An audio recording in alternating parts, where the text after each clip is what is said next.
Bihar voter പട്ടിക പരിഷ്കരണത്തിൽ തെരഞ്ഞെടുപ്പ് കമ്മീഷനെതിരെ രാഹുൽ ഗാന്ധി. തെരഞ്ഞെടുപ്പ് കമ്മീഷൻ ചുമതല നിർവഹിക്കുന്നില്ല. കർണാടകയിലെ ഒരു മണ്ഡലത്തിൽ നടന്ന അട്ടിമറിയുടെ വ്യക്തമായ തെളിവുകൾ കൈവശമുണ്ട്. വിഷയത്തിൽ കോൺഗ്രസ് പോരാട്ടം തുടരുമെന്നും Rahul Gandhi. Election Commission is not functioning as the Election Commission of India.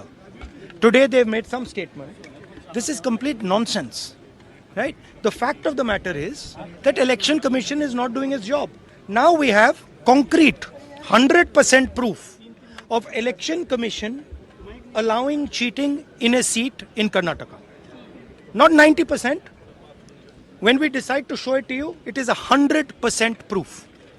Okay? And we just looked at one constituency and we found this.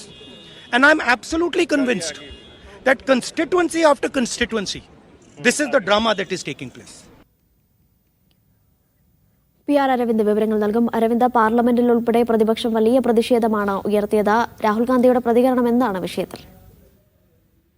Aneesha, Bihar voter പട്ടിക പരിഷ്കരണത്തിൽ തെരഞ്ഞെടുപ്പ് കമ്മീഷനെതിരെ രാഹുൽ ഗാന്ധി ഇപ്പോൾ ആ പ്രതിഷേധം ശക്തമാക്കുകയാണ്. തെരഞ്ഞെടുപ്പ് കമ്മീഷനെതിരെ അതിരൂക്ഷ വിമർശനമാണ് രാഹുൽ ഗാന്ധിയുടെ ഭാഗത്തുനിന്ന് ഇപ്പോൾ ഉയർന്നിരിക്കുന്നത്. തെരഞ്ഞെടുപ്പ് കമ്മീഷൻ അതിന്റെ ചുമതല നിർവഹിക്കുന്നില്ല. ഇന്ത്യയുടെ തെരഞ്ഞെടുപ്പ് കമ്മീഷൻ ആയിട്ടല്ല തെരഞ്ഞെടുപ്പ് കമ്മീഷൻ പ്രവർത്തിക്കുന്നത്. പ്രധാനമായും ഈ ബീഹാറിലെ പ്രസ്താവന, ഈ വോട്ടർ പട്ടിക പരിഷ്കരണവുമായി ബന്ധപ്പെട്ട പ്രതിപക്ഷ പ്രതിഷേധത്തെ ആ തെരഞ്ഞെടുപ്പ് കമ്മീഷൻ തള്ളിയിരുന്നു. അതിൽ തെരഞ്ഞെടുപ്പ് കമ്മീഷൻ ചൂണ്ടിക്കാണിച്ചത് മരിച്ചവരുടെ സ്ഥലവും അതുപോലെ തന്നെ മാറിപ്പോയവരുടെ പേരിൽ കള്ളവോട്ട് ചെയ്യാൻ വഴിയൊരുക്കണം ായിരുന്നു ആ പ്രതിപക്ഷ പ്രതിഷേധത്തെ പരിഹസിച്ചുകൊണ്ട് തെരഞ്ഞെടുപ്പ് കമ്മീഷന്റെ ഒരു പ്രസ്താവന വന്നത്. ഇതിനെതിരെയാണ് രാഹുൽ ഇപ്പോൾ വിമർശനം ഉന്നയിച്ചിരിക്കുന്നത്. തെരഞ്ഞെടുപ്പ് കമ്മീഷൻ നടത്തിയ പ്രസ്താവന അസംബന്ധമാണെന്നും കൃത്യമായി ഇത്തരം അട്ടിമറികളുടെ വ്യക്തമായ തെളിവുകൾ തങ്ങളുടെ പക്കലുണ്ടെന്നതാണ് രാഹുൽ ചൂണ്ടിക്കാണിക്കുന്നത്. കർണാടകയിലെ ഒരു സീറ്റിൽ നടന്ന അട്ടിമറിയുടെ തെളിവുകൾ തങ്ങളുടെ പക്കലുണ്ട്. ഇതുപോലെ തന്നെ ഓരോ മണ്ഡലത്തിലും സമാനമായ രീതിയിലുള്ള നാടകങ്ങൾ തെരഞ്ഞെടുപ്പ് കമ്മീഷൻ നടത്തുകയാണ്. അതുമായി ബന്ധപ്പെട്ട അട്ടിമറികൾ നടത്തുന്നുണ്ട്. എന്തായാലും ഇതിനെതിരെ ശക്തമായ പ്രതിഷേധം തുടരുമെന്ന് തന്നെ രാഹുൽ ഗാന്ധി വ്യക്തമാക്കുന്നു. കോൺഗ്രസും